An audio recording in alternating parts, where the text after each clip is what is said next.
Muy buenas tardes.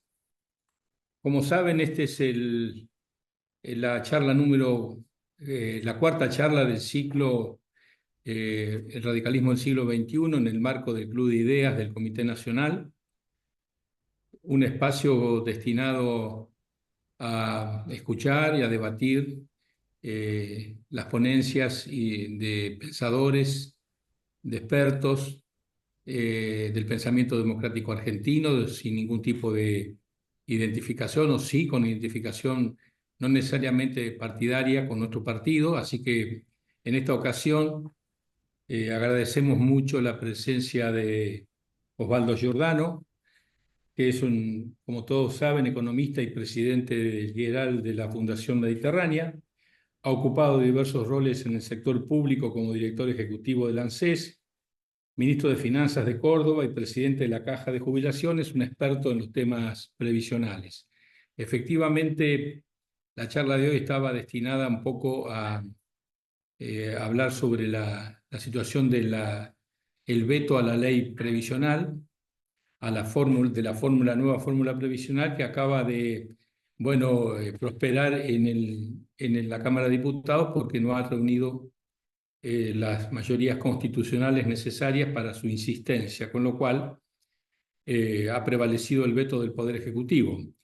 Sin embargo, esto no nos obliga a hablar solamente en el pasado, sino que también quedan consecuencias de la no vigencia de una ley, las consecuencias judiciales, los impactos que eso podría tener sobre la cuestión fiscal, etcétera. Así que hay mucha tela para cortar. Bueno, sin más, luego haremos preguntas y discutiremos acerca de las posiciones que todos conocemos de Osvaldo Giordano, que se pronunció públicamente defendiendo la vigencia de la ley como no atentatoria contra el equilibrio fiscal y como muy necesaria para la seguridad jurídica del sistema. Así que con mucho gusto y agradeciéndole su participación a nuestro invitado de hoy, lo estamos escuchando con mucha atención. Muchísimas gracias, Juan, por la introducción y gracias por la invitación y la posibilidad de tener este espacio de diálogo. Eh, si bien, bueno, parecería como que lo que pasó hoy en el Congreso hizo perder de actualidad el tema, yo creo que no, yo creo que eh, diría que tiene más actualidad que antes, porque estamos un escalón atrás todavía de resolver un problema serio. ¿Por qué? Porque el sistema previsional de Argentina está muy mal, lo ven, digamos, lo vemos a diario por lo que padece mucha gente, ¿no? La inequidad de gente que, bueno, confió en el sistema y que hoy se siente defraudada en un momento de la vida donde tiene poca escapatoria, muchos en estado de vulnerabilidad. Está también muy mal desde el punto de vista financiero, con consecuencias muy complicadas, no solo para el presupuesto nacional, sino para el presupuesto de las principales provincias. Hace poquito estuve, por ejemplo, en Santa Fe, ¿no? Que están impulsando una reforma demostrando, digamos, de que este no es solo un problema nacional, sino también para la mayoría de las provincias el principal problema fiscal. Es preocupante la foto, por esto que digo, que en realidad en todo el mundo hay preocupación por el sistema previsional, pero en el nuestro hay condimentos adicionales que lo hacen más preocupante. Y lo que es más grave, es preocupante la película, porque si hoy estamos mal, sabemos con bastante precisión que si no hacemos nada vamos a estar peor a futuro, porque la demografía lo está alertando. Si no nos podemos hacer distraídos, y no nos debería sorprender, digamos, de que dentro de 10 años, si hacemos esta reunión y no hacemos nada, este cuadro que describimos va a ser mucho peor porque la demografía, el envejecimiento de la población, la caída en la natalidad van a ir profundizando los problemas. ¿Qué hacer para resolver estos problemas? Y bueno, hay muchísimas cosas por hacer. No es el motivo, digamos, de esta reunión, pero me gustaría por lo menos tirar los títulos de lo que deberíamos encarar en la Argentina si seriamente queremos resolver no solo, insisto, el problema presente, sino lo que sabemos que son problemas que se van a profundizar en el futuro. Y bueno, es clave resolver la gran cantidad de regímenes especiales que tiene nuestro sistema, donde el régimen general en realidad, contrario, digamos, a lo que la lógica dice, pasa a ser un régimen de excepción y las especificidades, las particularidades, muchas con un gran condimento de privilegios, son la regla. Entonces, una gran reforma sería lograr que todos seamos iguales ante la ley previsional, tendiendo a homogeneizar las reglas, ¿no?, de retiro de cada uno en cuanto a edades y al cálculo del haber. Esa sería una gran revolución, llevar el principio de la igualdad ante la ley en el tema previsional. También necesitamos contemplar en nuestra legislación lo que ya sabemos que va a pasar, es decir, que el sistema se vaya adaptando de manera automática al cambio demográfico, algo que muchos países ya tienen, ¿no? De ir, no esperar, digamos, que los problemas se acumulen, sino gradualmente ir adaptando la normativa al cambio previsional. Bueno, tenemos que resolver el tema de las moratorias, es decir, un régimen muy perverso que nació como una excepción y que, como muchas excepciones en la Argentina, se viene renovando hace tiempo y tiene efectos muy negativos, y existe, digamos, la posibilidad de darle una mejor solución al problema de la gente que llega a la edad de retiro sin suficientes aportes. Bueno, 2x3 ahora de vuelta se pone de moda, no tenemos un buen esquema para el tratamiento de la invalidez, y bueno, y siempre aparecen, ¿no?, estos indicadores de masivas pensiones por invalidez entregadas de manera fraudulenta, pero lo cierto es que esto ya pasó varias veces y no terminamos de darle una solución al tema. Tenemos que revisar las pensiones, que es un régimen de cobertura que fue ideado hace 100 años con una realidad cultural, laboral muy distinta a la actual, y necesita revisarse, como de hecho lo están haciendo muchos países. Es decir, tenemos que hacer un montón de cosas, todas complejas, difíciles, que requieren, digamos, un análisis previo, diálogo, discusión, pero que son imprescindibles si queremos salir de esta foto tan preocupante y de esta película aún más preocupante.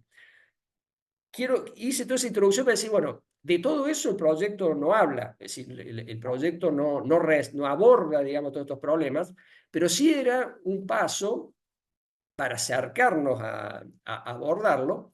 De hecho, en el acta de mayo, el punto 9 habla justamente de eso, de una reforma previsional, y le firmaron todos los gobernadores y el presidente. Pero bueno, como paso previo a poder abordar todo esto con el mínimo, digamos, de serenidad, había que resolver algunos temas, y uno particularmente muy complicado para el sistema previsional es que teníamos, y seguimos teniendo, gracias al veto, un tema extremadamente sensible como es la movilidad, es decir, cómo se actualizan las jubilaciones, particularmente en un contexto tan inflacionario. Es decir, si fuera un país en estabilidad, o como pasaba en la época de la convertibilidad, donde no había inflación, la movilidad pasaba a ser un tema secundario, pero con una inflación tan alta, tenemos un tema tan sensible como la movilidad regulada por un DNU. Esa regulación, más allá de distintas consideraciones, tiene una debilidad jurídica muy fuerte, una muy obvia, en un DNU cuando debería ser una ley, en un tema donde particularmente la Constitución dice, y varios fallos de la Corte han establecido, que es el Congreso el que tiene que fijar la regla de movilidad. Entonces ahí tenemos una primera debilidad que se potencia por una particularidad, entiendo yo, que se potencia por una particularidad del DNU, que es que en el empalme de la vieja fórmula, la nueva fórmula, arbitrariamente se salteó, digamos, un mes, digamos, se salteó parcialmente un mes, porque la vieja fórmula trajo actualizaciones hasta diciembre, la nueva fórmula arranca con ajuste por inflación a partir de febrero, y quedó ahí colgado enero, que no es un mes menor, porque fue un mes de altísima inflación, donde arbitrariamente se fijó un número de 12,5 de aumento cuando la inflación fue superior al 20. Entonces, DNU, con esa trampita, digamos, del punto de vista de la movilidad, es una invitación a la litigiosidad, que no es nada nuevo en la Argentina, ¿no? ANSES tiene cientos de miles de juicios por distintos temas. Bueno, este es un tema que no hay que ser muy sagaz para darse cuenta que va a alimentar la industria del juicio contra la ANSES. Esa debilidad creo que era la mayor fortaleza del proyecto de ley. Bueno, atacar ese problema. Lamentablemente, el proyecto de ley tiene varios temas, digamos, además de ese. A mi juicio, digamos, nosotros hicimos un informe en la Fundación Mediterránea, donde hacemos un poco la evaluación general. Hay cosas que por allí están de más o no aportan, pero bueno, yendo a lo sustancial, digamos, como toda cosa, ¿no? Como todo proyecto de ley consensuado, seguramente fue fruto de un conjunto de concesiones, pero básicamente en lo que hace a impactos sobre las cuentas fiscales, que es lo que más preocupa. Yo entiendo legítimamente el gobierno defendiendo el equilibrio fiscal, porque es algo fundamental para salir de los problemas económicos que tenemos. Tiene tres componentes que tienen impacto directo sobre las cuentas públicas.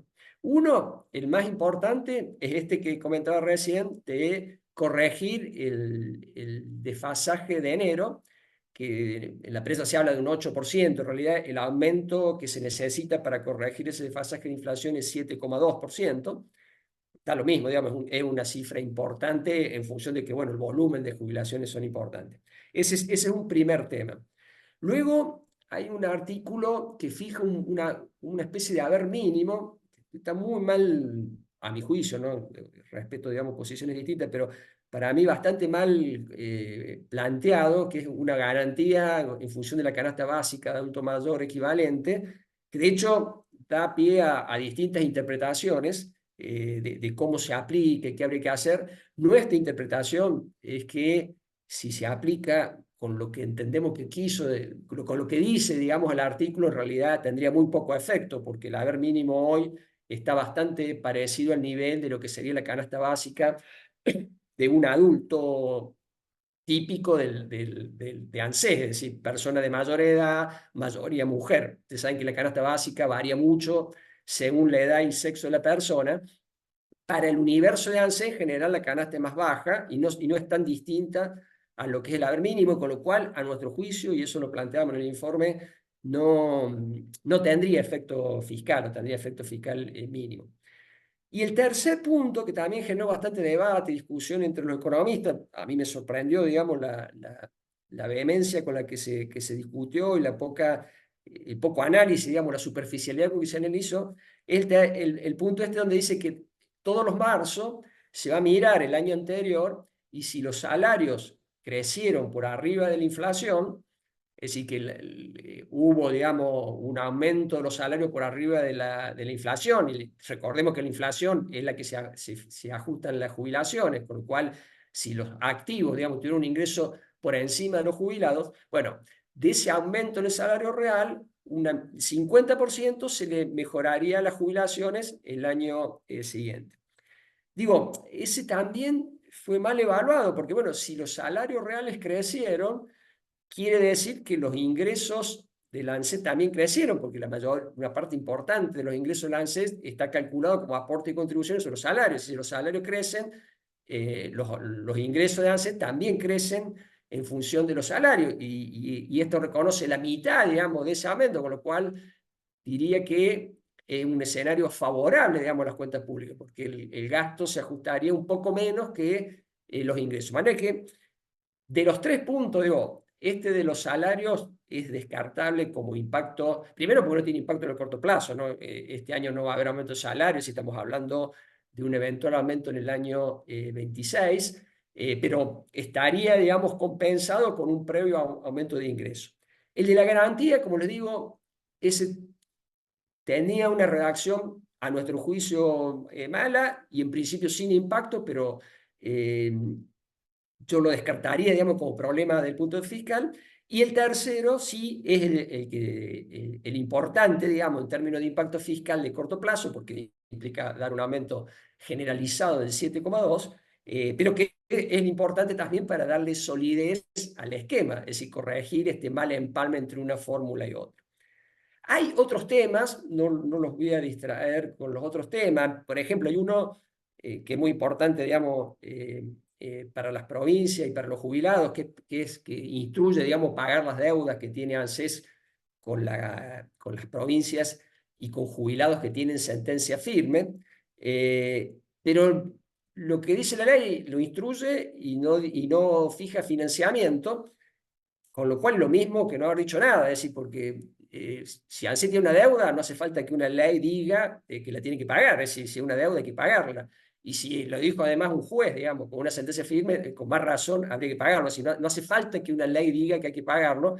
Ahí estaba la oportunidad, y yo creo que se perdió en esta ley, de dar una fuente de financiamiento. Hubo un proyecto que estuvo dando vuelta en diputado, pero al final no se tuvo en cuenta de que preveía una fuente de financiamiento, que es que use ANSES sus activos, que es el Fondo de Garantía y Sustentabilidad, para pagar este pasivo y así limpiar, digamos, esta parte del balance, donde todos ganarían. Es decir, ANSES se sacaría un pasivo con parte de un activo, y bueno, y cumplimos con la ley, que no es una cuestión menor, o con sentencias judiciales, que es una cuestión menor. Pero como digo, la ley no dijo nada, con lo cual digamos, la ley no resolvió nada, con lo cual decir que hay que pagar algo, que ya otra ley dice que hay que pagar, o que un juez dijo que hay que pagar, no agrega nada, de manera que lo descarta.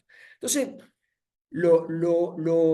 pasando limpio, digamos, lo que queda como relevante y preocupación, digamos, es el aumento del 7,2. Todo lo demás, como digo, o es irrelevante o tenía, digamos, autofinanciamiento, como es el aumento en función de salario.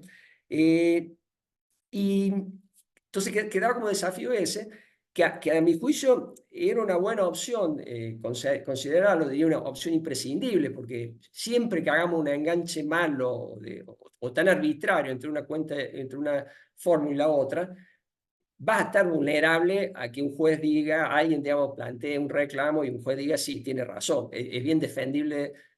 Digo, para ANSES va a ser muy difícil defender por qué en enero, en lugar de reconocer el 20 y pico por ciento que dio la inflación, se le reconoció 12,5. No me imagino, digamos, cómo poder defenderse frente a eso. Entonces, reconocer eso estaba bien. Y eh, eh, naturalmente, bueno, quedaba el problema ahí sí de cómo compensar eso, cómo resolver ese tema, que ahí sí hay un aumento del gasto inmediato, un aumento que tiene su importancia.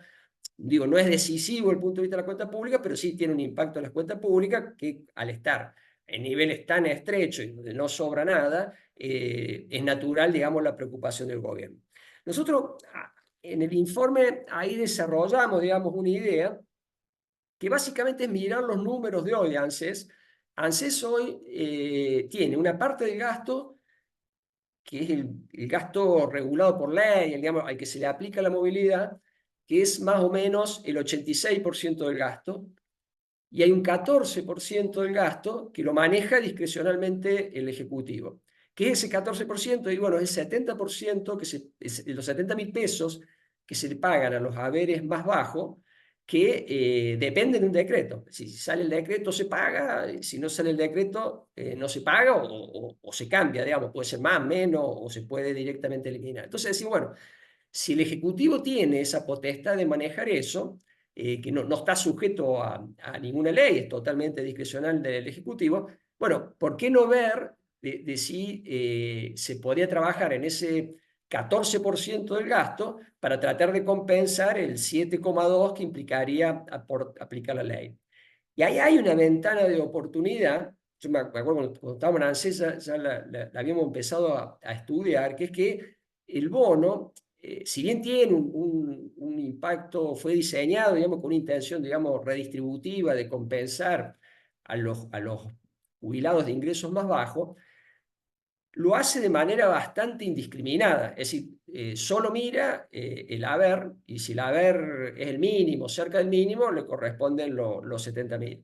Ahora, la verdad es que hay muchos jubilados por haber mínimo que tienen otros ingresos, porque tienen otra jubilación, ya sea en ANSES o en otras cajas. Yo recuerdo, por ejemplo, cuando estaba en la caja de Córdoba, la mayoría, digamos, de los pensionados de la Caja de Córdoba se cruzaron a ANSES y sacaron una jubilación, y bueno, deben estar ahí en el grupo de quienes cobran jubilación mínima, porque entraron por una moratoria, con lo cual tienen una jubilación y una pensión. Es decir, que están bastante lejos bien por arriba del mínimo. Hay otros muchos, digamos, que siguen trabajando, es decir, ya sean con trabajo asalariado o trabajador autónomo, información que también tiene el Estado y sabe, digamos, que este jubilado, además, digamos, del haber mínimo, está cobrando otro ingreso porque tiene un trabajo formal. Y hay muchos que tienen renta, digamos, que eso por declaración de bienes personales o de ganancias se sabe que es gente de ingresos relativamente altos y que puede cobrar un haber mínimo. De eso seguro que usted tiene algún conocido que está en esa situación. Entonces, si bien desde afuera, digamos, del Estado no tenemos precisión de cuánto es, hay una cantidad importante. Entonces, lo que planteábamos era, ¿por qué no revisar este bono? Focalizarlo mejor, es decir, ir al espíritu del bono, es decir, bueno, el bono es pagarle por encima de lo que le dice la ley a un conjunto de gentes donde hay indicios claros de vulnerabilidad, es decir, que con el haber mínimo, si solo tiene ese haber mínimo, va a estar en una situación crítica, pero descartar a todos los demás que tengan un ingreso superior y por lo tanto no necesariamente son millonarios, pero sí no están, digamos, en una situación crítica. Con ese planteo, bueno, si los números dieran más o menos que la mitad de esta gente está en condiciones, digamos, de no ser el haber mínimo su único ingreso, se podría ahorrar exactamente el mismo costo de la aplicación de la ley.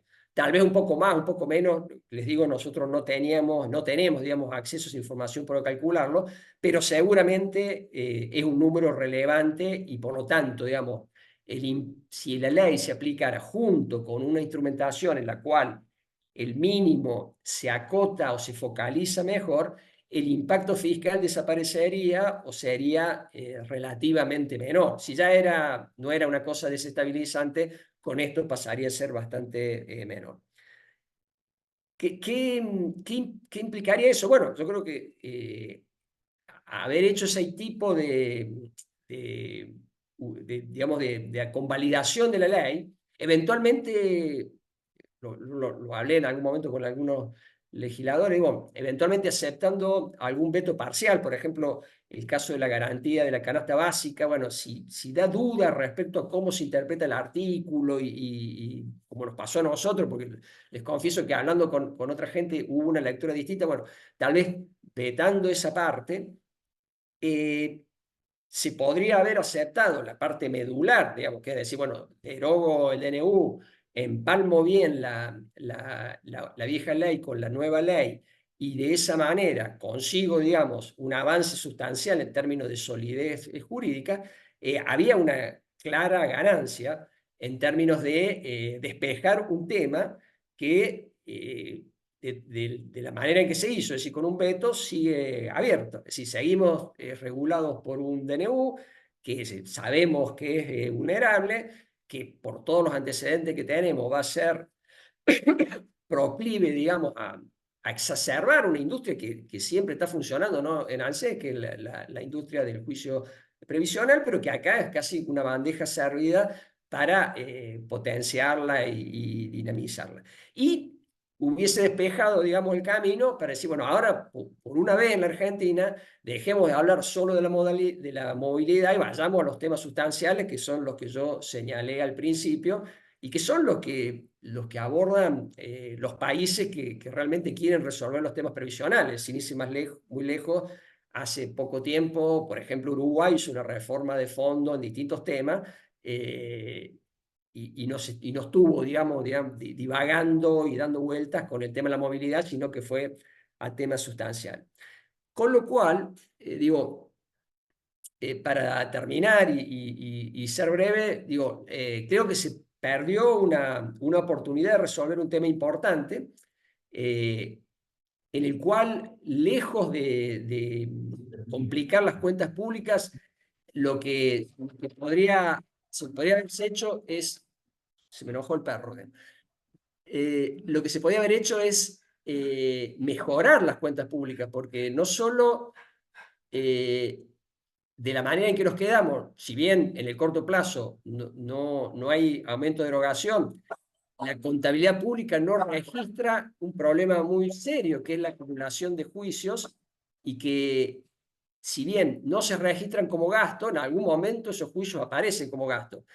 Si la contabilidad, si esto fuera una empresa, ya habría que estar cargando, digamos, los gastos, una previsión por juicio. Es decir, un auditor no te dejaría pasar un balance si ve este problema y dice, che, acá ustedes tienen un gasto eventual, estímenlo cuánto es y cárguenlo en el ejercicio actual. No lo dejen, no lo pateen para adelante, porque si yo quiero reflejar correctamente el balance, en realidad hoy está generando un gasto, que son estos juicios que en algún momento sabemos cómo pagar. Por la contabilidad pública, a los juicios agarra y los mete en un cajón y recién cuando se pagan aparecen, ¿no?, como gasto. Pasó, digamos, en el caso, por ejemplo, en la ley de reparación en la época de Macri, se consumió prácticamente todo el blanqueo pagando juicios que se habían generado un montón de años para atrás. Y bueno, y acá va a pasar lo mismo. Entonces, desde el punto de vista de la solvencia fiscal, claramente era mejor resolver el problema, y si además en el corto plazo había este instrumento de que focalizando mejor el bono no tenía impacto de corto plazo, claramente digo, la situación hubiese sido mejor con ley que sin ley. Y para terminar, digamos, creo que también nos deja un poco una frustración más profunda, que es que nuevamente demostramos la incapacidad para resolver los problemas. Es decir, en la Argentina somos incapaces de ir a un tema, a un problema y acordar una solución e instrumentarla. Siempre pateamos los problemas para adelante. Yo no me imagino cómo ahora vamos a abordar el punto 9 de la agenda de mayo, que correctamente está puesto como uno de los 10 puntos que hay que resolver en la Argentina si queremos equilibrio fiscal sustentable, bueno, queremos mejorar, digamos, la situación de los actuales, los futuros jubilados, bueno, que queremos mostrarnos, digamos, como un país serio. ¿Cómo vamos a abordar esos temas tan complejos y difíciles si no fuimos capaces de resolver algo, si se quiere, mucho más puntual, que es la movilidad? Nos deja en ese sentido mucho más vulnerables, digamos, desde el punto de vista de que, como ya pasó otras veces, no hemos sido capaces, digamos, de encontrar la manera de que en base al diálogo y en base al estudio, pues yo creo que acá hubo mucho de improvisación en términos de los problemas, encontrarle una solución y decir, bueno, vamos al próximo, y no siempre estar dándole vuelta a las viejas cosas. Lo dejo acá y por supuesto estoy a disposición de las consultas, preguntas o sugerencias. Extraordinariamente didáctico, Osvaldo, muy bueno, a tal punto que muchas preguntas que teníamos preparadas para hacerte ya están contestadas, pero mientras los asistentes preparan alguna pregunta, eh, se me ocurre decir, bueno, hoy en varios de los legisladores que hablaron advirtieron sobre las consecuencias fiscales de los juicios, que es lo que estás planteando, que se alimenta porque al dejar el bache ese del empalme, se abre un nuevo capítulo, digamos, de los tantos capítulos que se abrieron de judicialización. Pues se han abierto varios capítulos históricamente y vuelve. Además es una industria aceitada, esa es una industria que están esperando con cuchillo y tenedor que ocurra esto para ir sobre el tema. No es una cosa que no se pueda prever, no es un imponderable, sino es algo muy concreto que pueda ocurrir, que se debería computar. La pregunta sería, ¿se puede, de acuerdo a experiencias exteriores, se puede tener en cuenta cuál sería el impacto fiscal de esas judicializaciones? Y la segunda cuestión, al no ser fijada la movilidad previsional por ley como establece la Constitución, ¿eso además del empalme sería un motivo de enjuiciamiento o es parte de lo mismo? No sé si se entiende mi pregunta. No, la segunda parte no, como de enjuiciamiento. Cuando hablamos de que la movilidad previsional está establecida por un DNU y no por la Sí, ley, como establece la Constitución, sí. eso es inconstitucional, es motivo de demandas judiciales también, o forma parte de las demandas en conjunto por el tema de la falta de un empalme adecuado del 7 y pico por ciento. ¿Se entiende? Sí. Mirá, sobre lo primero, sería más enfático. Argentina es un caso raro donde tiene una rama específica del derecho dedicado al tema previsional. No es común en el Claro, mundo claro, que haya, con todo el respeto, ¿no? A quienes se dedican a eso, que obviamente se dedican porque sí. alguien tiene que suplir esta deficiencia. Pero es un caso atípico, no pasa en otras partes del mundo donde se legisla tan mal que da pie a toda una rama del derecho, donde hay un montón de gente en todo el país dedicado a ver, bueno, cuáles son las fallas de la ley y a hacerle juicios al ANSES. Por eso ANSES tiene cientos de miles. A mí me impactó con los pocos días que estuve en ANSES la cantidad y el desorden y las oportunidades que da ese desorden en cuanto al volumen de plata en juego, incluso con algunas cosas que yo no tengo capacidad para llegar a dimensionar, que es que eh, por lo menos los abogados que me acompañaron quedaron muy impactados y muy preocupados, que es la creciente tendencia en algunos juzgados a embargar las cuentas de ANSES. Es decir, ya no esperan varios años, tal vez 10 años, digamos, a cobrar, sino que directamente embargan la cuenta y eso Embargos genera preventivos.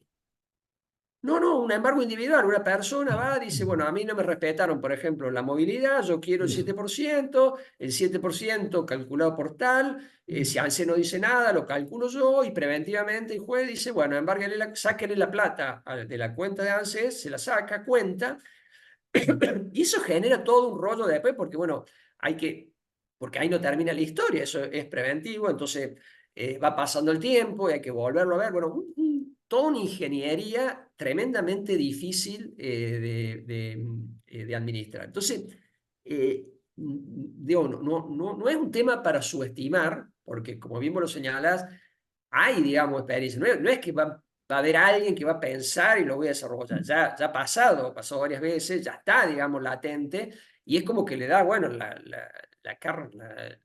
la dejan oportunidad servida, se la dejan servida, servida. digamos, para hacerlo. Yo por eso digo, no ver esto me parece de una ceguera total, porque podría decir, bueno, tal vez en una de esas puede pasar, pero acá tal vez me equivoque, ojalá, pero la verdad que está muy servido y muy latente, y si además empieza a generalizarse, como veíamos que había una tendencia a generalizarse, los embargos contra la cuenta de ANSES, eso no va a ser, digamos, impacto dentro de varios años, sino algo bastante cercano. ¿De qué volumen? Yo no me animaría a dar un volumen, pero bueno, en general, mientras más altos los haberes, más atractivo el juicio, ¿no es cierto? Porque bueno, no es lo mismo el 7% de un haber mínimo que el 7% de un haber más alto. Bueno, justamente acá los más afectados son los del haber de la mitad para arriba, es decir, los más propicios, seguramente los que tienen más contacto, más, digamos, hacer un juicio tampoco es algo tan simple y tiene sus costos, digamos. Bueno, pero una población que en general es más favorable, es decir, todo juega en contra o todo jugaba a favor de decir, che, resolvamos esto, porque esto puede ser un problema serio. Lamentablemente no se tuvo en cuenta señales de alarma y bueno, yo creo que va a pasar. Ojalá que no, pero está todo dado para que sí pase. ¿Hay preguntas, Marcelo? No. Bueno, otra cosa, el gasto previsional es el principal erogación del sector público nacional, ¿verdad? Eh, eh, es una característica no idiosincrática porque pasa en muchos países del mundo. Ahora, en tu reportaje que leí tuyo en Infobae, decís que en una perspectiva histórica el total de las erogaciones se ubica por debajo del promedio de los últimos años y del nivel anterior a las moratorias. Digamos, aún así, entonces, está siendo parte de un el sacrificio digamos, de los sectores pasivos de los jubilados, está contribuyendo en manera desproporcionada al equilibrio fiscal de las cuentas públicas. Mira, eso es un análisis un poco más complicado, por eso no lo quise traer, pero bueno, me da la oportunidad, voy a tratar de explicarlo de la manera más sencilla posible. El gasto previsional en la Argentina, hasta mediados de la década pasada, 2005, es decir, antes de que arranquen las moratorias, 2006, 2007, tenía un nivel de gasto acorde, digamos, a la demografía de la Argentina. Es decir, más o menos estaba en línea con un país de las características de la Argentina. Llegan las moratorias y el gasto explota. Se aumenta considerablemente, naturalmente, porque entró millones de personas. ¿Qué pasó, digamos, a partir del 2018? Empieza un proceso de licuación, empieza a aparecer la inflación, como la movilidad siempre fue atrás de la inflación, el gasto fue cayendo y lo que nos encontramos hoy es que el gasto bajó aproximadamente un 30%, a un tercio, digamos, de lo que estaba en el 2018, es decir, es una licuación brutal, digamos, de la jubilación. Con lo cual, digamos, en ese nivel, decir, bueno, a partir de ahora lo indexo por inflación, quiere decir que licué todo el aumento del gasto prácticamente de la moratoria. Es decir, me saqué esa mochila, digamos, de las cuentas públicas, obviamente a costa, ¿no?, de los jubilados. Esto no es gratis. Le he quitado un tercio del poder de compra a los jubilados, pero resolví, digamos, un problema fiscal muy complicado, que era que el gasto, efectivamente, si uno lo miraba en el 2018-2019, estaba claramente desfasado respecto a lo que es la demografía de la Argentina.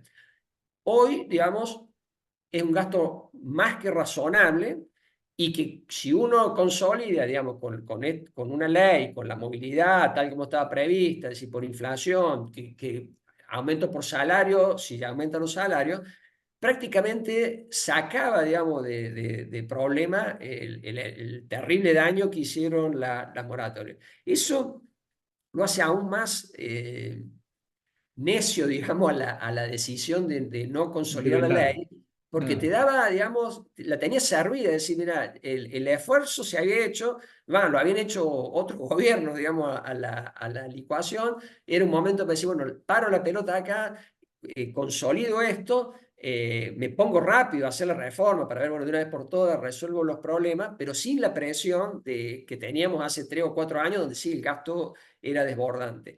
Bajó mucho, digamos, en términos de proporción, estaba cerca del 40, ahora está 35% del gasto total. Es decir, el ajuste, digamos, ha sido fenomenal, y esta ley lo que hacía, bueno, lo estabilizaba a partir de ahora por precio, con un aumento en función de salario, es decir, el problema fiscal estaba acotado, digamos, con lo cual generaba una condición muy favorable para una reforma. Si esta reforma nosotros la queríamos hacer hace 3 o 4 años, tenía un problema grave porque había un desborde, digamos, de gasto muy grande. Hoy no hay, con lo cual claro. había un campo mucho más propicio para la reforma. Ah, Me temo, digamos, que ahora, si pasa lo que uno piensa, ¿no? Bueno, que empiece la litigiosidad, empiecen los conflictos cruzados, bueno, el gasto se vuelva a escapar y vuelva a hacerse difícil, digamos, un cambio, es decir, va a ser más complicado sí. que ahora. Esta era una buena Me, oportunidad. me da pie, antes de pasar a las preguntas, que veo que hay alguna, me da pie a decirte, sin ánimo de entrar en una, de pedirte definiciones de carácter más políticas, que entonces, ¿a qué atribuir el tema del veto? Porque yo soy testigo y eso lo puedo corroborar, no sé en la Cámara de Diputados, pero en el Senado se votó la ley en el convencimiento de que iba a haber un veto parcial. Es decir, que los aspectos a los que vos aludiste que podrían estar en duda, pero que se iba a subsanar el tema del empalme y, bueno, y de la fórmula fijada por ley. Y que si había un veto parcial, la cosa iba a pasar. Pero bueno, en definitiva apareció un veto total. Entonces, hay como una persistencia en tener a este sector, digamos, como por la magnitud que tiene en la ponderación del gasto, como un sector, como rehén del equilibrio fiscal. No sé, se me ocurre decir una interpretación, sé que es de corte político, pero es lo que me parece, porque si el veto hubiera sido parcial, no, acá no estaríamos discutiendo nada. porque seguramente en el Congreso también se hubiera aceptado. Eso también habla a las claras de la renuencia que hay a encontrar soluciones de los problemas a través de acuerdos necesarios que necesitamos, ¿no? Mira, a mí tengo una tesis distinta. A mí me parece que no se evaluó la cuestión previsional y prevaleció el tema político. Es decir, bueno, de por qué el Congreso me va a imponer un Ajá. cambio.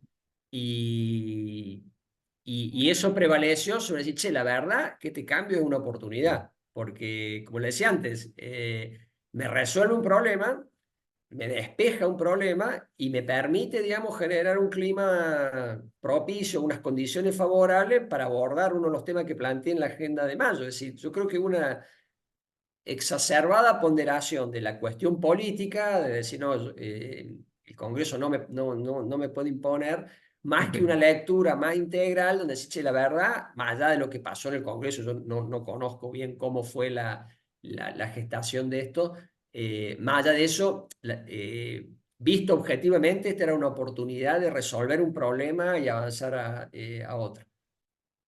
Muy bien. A ver, Marcelo, no, no creo que había alguien preguntó, leí en el chat, sí. Sí, sí. Alguien, sí hay preguntas. ¿La lees ahí vos? ¿Eh? ¿La lees ahí? No, no. No, no, mira.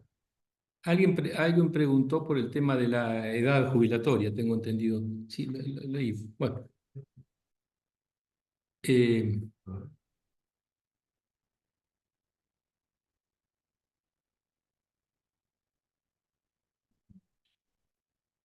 sí, las vi, pero bueno, si alguien quiere volver a preguntar. Entonces, eh, yo diría que respecto a los cambios fundamentales, para satisfacer la pregunta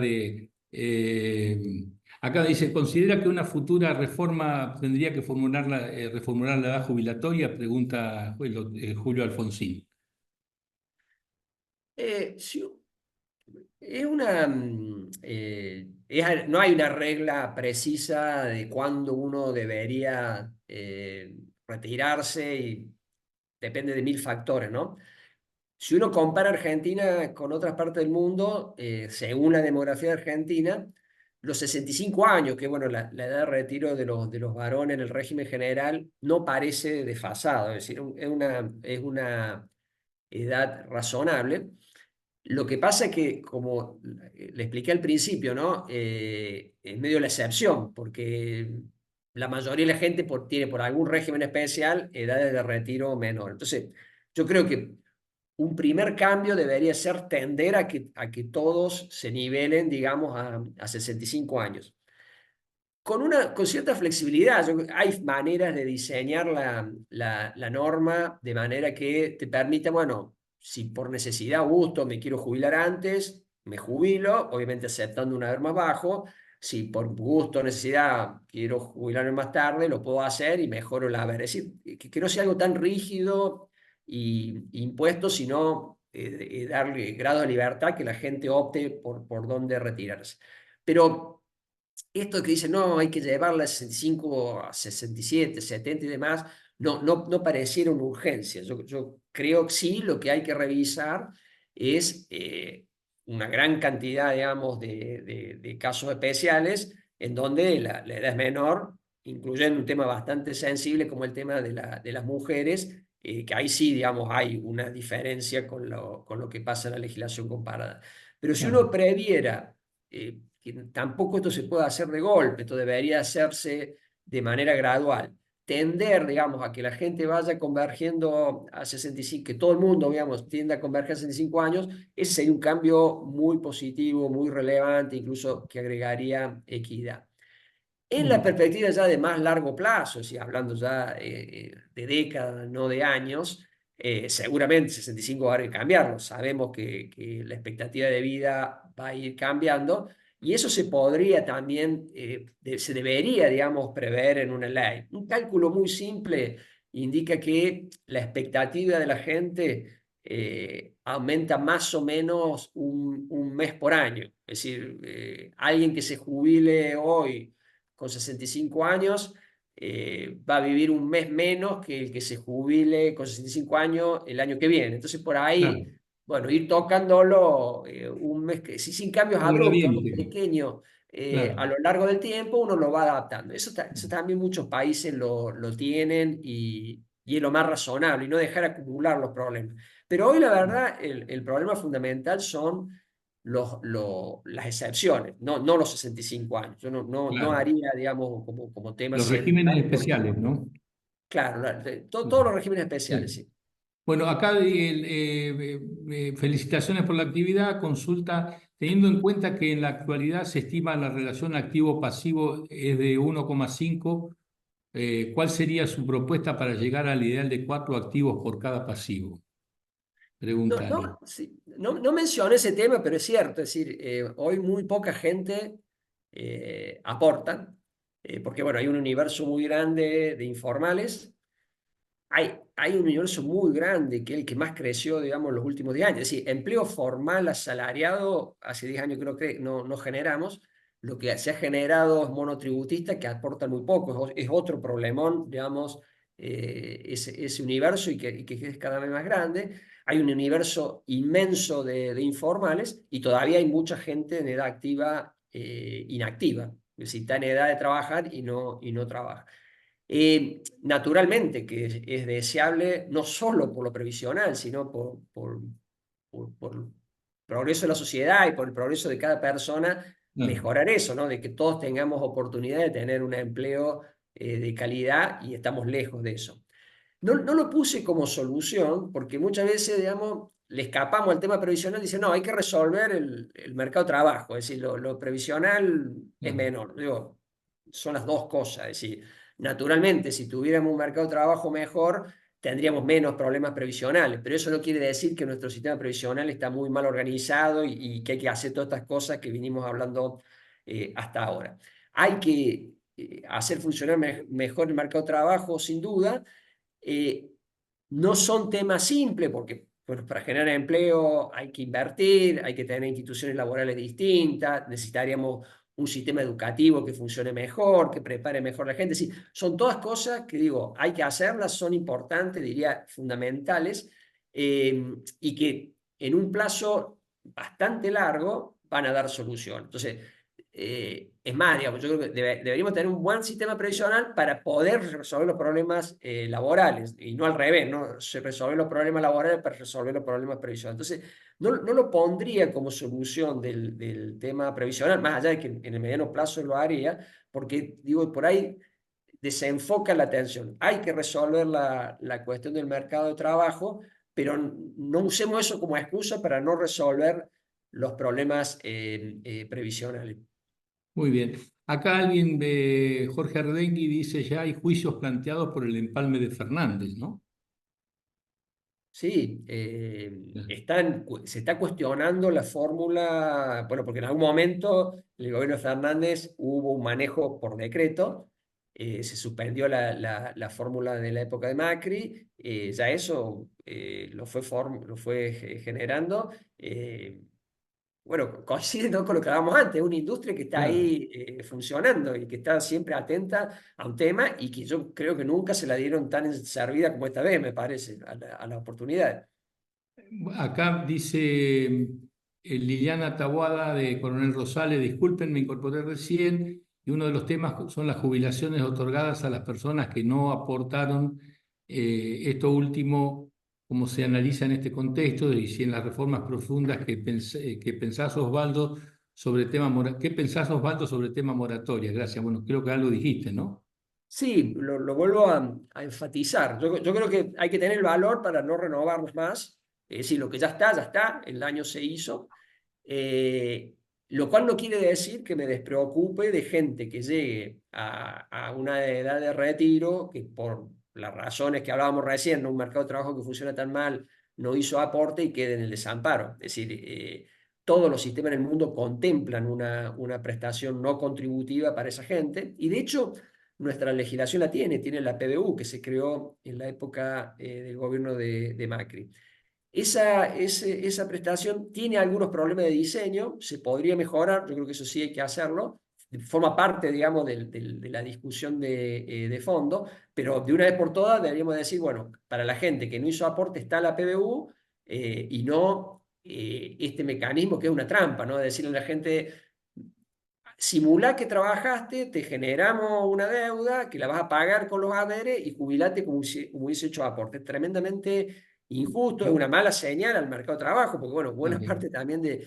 Hay mucha gente que trabaja en negro porque no tiene otra, pero hay otra que dice, ¿para qué aportar si total después me van a tratar igual que si hubiese aportado? ¿Para qué hacer el esfuerzo de aporte? Entonces, la moratoria es un invento argentino que deberíamos de una vez por todas, por ejemplo, bueno, tal vez esta ley hubiese sido una oportunidad para no seguir renovándola, pero en algún momento hay que cortarlo y mejorar la PBU.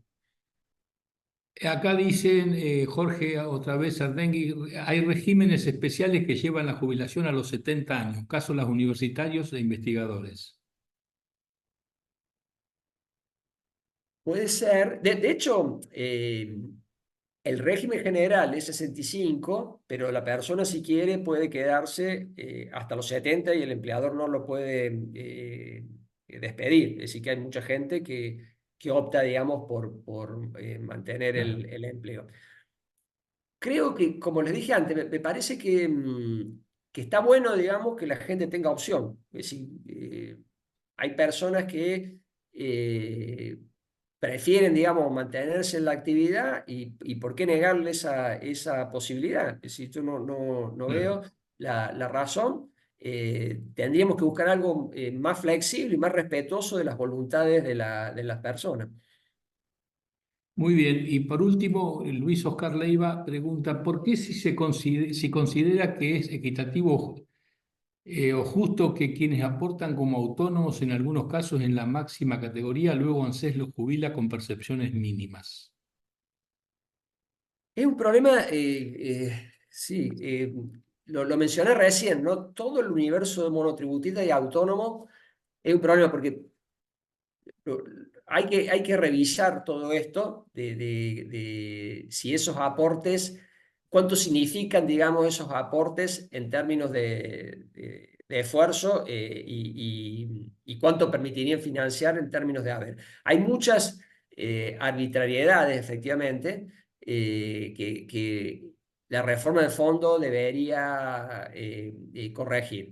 Y todo el universo de trabajadores por cuenta propia, la mayoría monotributistas, pero algunos autónomos, es un punto preocupante a revisar, porque hoy no, sobre todo los monotributistas, lo que aportan es muy poco en relación a lo que debería ser un aporte que justifique, digamos, una jubilación, pero bueno, por otro lado está la realidad de que el monotributista tampoco tiene mucha más capacidad de pago. Ahí hay lo hemos discutido con muchos colegas, no hay una solución fácil al universo de los cuentapropistas, pero bueno, esos son los temas a abordar y por ahí eso es un poco más allá, digamos, del proyecto de ley y lo que pasó y demás, creo que estamos perdiendo seguimos, digamos, perdiendo la oportunidad de resolver esos temas. Por ejemplo, el de los cuentapropistas. Y sabemos que hay ahí un problema, todos coinciden que hay un problema y seguimos acumulándolo y como que seguimos difiriendo a futuro la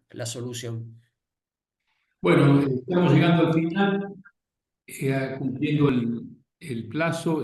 Una última cuestión para cerrar, Osvaldo, y agradecerte el enorme aporte que nos has hecho, que verdaderamente ha sido eh, muy didáctico, muy explicativo. Yo tengo una pila de preguntas que tenía preparadas acá, las evacuaste todas antes que Gracias. pudiéramos dártelas, así que muy amable. La pregunta sería, ¿cómo seguimos? Para cerrar, ¿cómo sería? Porque, a ver, el gobierno vetó la ley, festejaron en el recinto, no sé, yo no hubiera festejado esto porque me parece que es una cuestión, más allá de lo justo, lo injusto, lo equitativo, lo inequitativo, no es unos contra otros, es buscar la solución a un problema, como vos planteaste. Entonces, pero más allá de eso, ¿el gobierno va a seguir con ese DNU o tendrá que hacer cambios o tendrá que aceptar ese porcentaje del empalme que no pagó de enero para evitar? ¿Hará algo o se quedará durmiendo en los laureles con esto que ya se ha hecho como si hubiera triunfado? ¿No? Acá no hay triunfo, en todo caso hay un triunfo pírrico, ¿no? Mirá, es mi pregunta. Yo no tengo respuesta. y tratando de ser optimista. Es difícil hoy ser optimista, ¿no? Por lo que pasó. La verdad que hasta hace algunos días pensé, bueno, un veto parcial hubiese sido una buena salida, más allá de que no era lo ideal. Era una salida que te daba una cierta esperanza de decir, bueno, vamos por la próxima. Esto es como un paso atrás, ¿no? Te volviste como en la boca, ¿no? Un montón de pasos atrás. Yo, en caliente, digamos, probablemente mañana uno tenga una perspectiva mejor, pero digo, la única que queda ahora es decir, bueno, está el punto 9 del acta de mayo. Entiendo que se tiene que constituir el consejo del acta de mayo, que tiene la responsabilidad de abordar estos temas, y bueno, está este tema, y habrá que arrancar, digamos, ahora de atrás, digamos, empezando por la movilidad, digamos, resolver esto que no se resolvió ahora, que lamentablemente no se resuelve ahora, y el resto de los temas. Es una oportunidad que se perdió, lamentable oportunidad que se perdió. eh, Se puede resolver, y sí, si se hace rápido la constitución del Consejo de Mayo y se le pone energías, digamos, a todas estas reformas. Lo que pasa es, bueno, que hay un montón de reformas que tiene que hacer la Argentina. Esta es una complicada, pero no es la única, y tal vez sale, pero quedarse con el DNU, como lo hablamos antes, es de una precariedad enorme. No solo, digamos, por todo lo que degrada la cuestión previsional, los problemas que yo les conté, digamos, de lo difícil que es en ANSES administrar toda esta cantidad de juicios y demás, sino una precariedad fiscal. Yo, si tengo que evaluar las cuentas públicas de Argentina, diría, che, como le decía antes, ¿no? Bueno, si soy un auditor, diría, che, acá tienen un problema. Esto no está anotado, pero es una deuda potencial que en algún momento se va a aparecer. Entonces, lo mejor que se podía pasar, bueno, olvidarse rápido de esto, considerarlo como un fracaso más, y de ese fracaso decir, bueno, esperemos que la próxima, está la agenda puesta ahí en el acta de mayo, encarar las reformas. Bueno, hemos llegado al final. Simplemente te agradecemos enormemente tu aporte. Esta charla, esta intervención ha sido grabada, va a ser editada junto con las otras charlas que hemos venido haciendo en el Club de Ideas, y las vamos a, bueno, distribuir después por YouTube, las vamos a subir para que puedas seguir prestando servicios al interés público, que es lo que perseguimos con tu capacidad, tu conocimiento, que nos has puesto a disposición de todos nosotros. Hemos todo aprendido mucho, así que me resta nada más que agradecerte tu participación. Gracias a ustedes, hasta la próxima. Hasta la próxima.